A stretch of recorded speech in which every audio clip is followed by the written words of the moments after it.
This is Unit 3, Week 2, question number 3, the Louisiana Purchase. What was it?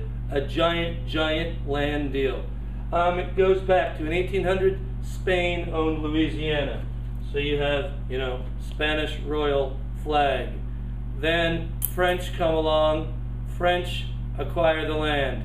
Then eventually it ends up in the U.S. But it's a big deal. Why? Because it's a huge acquisition, double the size of the United States, 2.5 cents an acre. Catch is, Spain is afraid of Napoleon. He's doing the whole conquer Europe thing. So they want to give him a little incentive. Hey, have this territory. Please don't invade us. So he acquires the territory. But what's he need? Money for a war effort. Money to fight in Europe. So he agrees to sell this to the United States.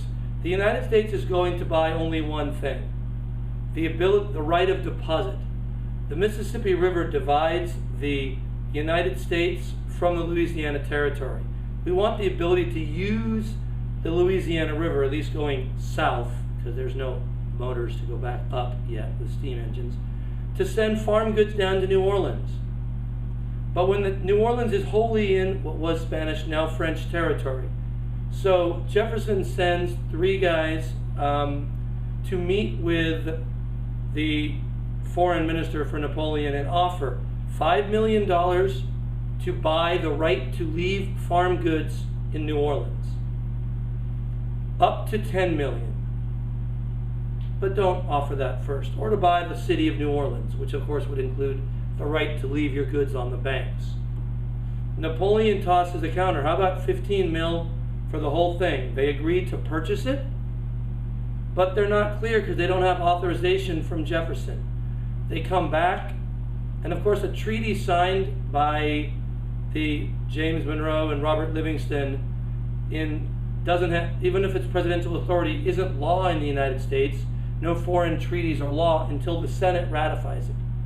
So the Senate has to decide, is this constitutional or not? Does the president, doesn't say in the powers of the president, can buy land? Who's in charge of territory? Congress. So it's kind of a constitutional dilemma. And it doubles the size of the U.S. budget for 1 year, but it turns too good an incentive. The Senate does ratify the treaty. We do buy this huge chunk of land. Meanwhile, in the middle of all that, Jefferson's already been putting together an expedition to go explore what's out there in the land itself. And that's it on the Louisiana Purchase from some guy in an Aloha print shirt.